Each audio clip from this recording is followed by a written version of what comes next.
Hello mga ka-reels, tara samahan niyo ako mag-shopping tayo kahit wala tayong pera. Ay shopping din pag may time. Char. Meron kasi akong pamangkin na cute na maliit na bulilit na anak ng pinsan ko na nag-alaga sa nanay ko nung nabubuhay pa siya at may honor daw siya, kaya naisipan kong lumabas para bumili ng konting regalo para sa kanila. Ayun.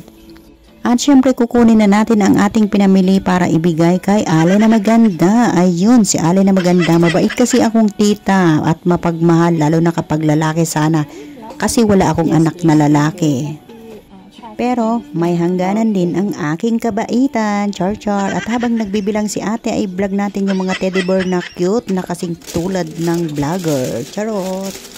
At ito na nga, tapos na ang bayaran at pupunta na naman tayo sa ibang shop para magtingin-tingin ulit ng ating magugustuhan. At ito na nga ang kulay na nagustuhan ko at syempre kukunin natin ito. Ayun. At ayan na nga, ibibigay ulit natin kay Ale na maganda ang ating napili para magbayad na tayo. Pero alam nyo ba mga ka-reels, sa araw na ito, Diyos ko, hindi ko na maibabalik ang aking mga pinamili. Paano na to? Nagchat ako ng aking pinsan para isend sa kanya kung kasya ba ito sa bulilit at cute niyang anak, pero sabi niya oo.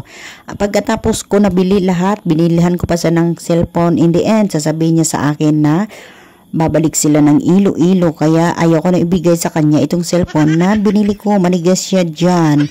Mabait kasi yung pinsan ko na yun, kahit anong sabihin ko sa kanya hindi siya pumapatol sa akin. Kaya eto na nga, binilhan ko ng cellphone pero hindi ko na ibibigay to sa kanya. At ayan na nga, nire-ready ni ate, maganda ang cellphone at babayaran na natin. Thank you for watching everyone.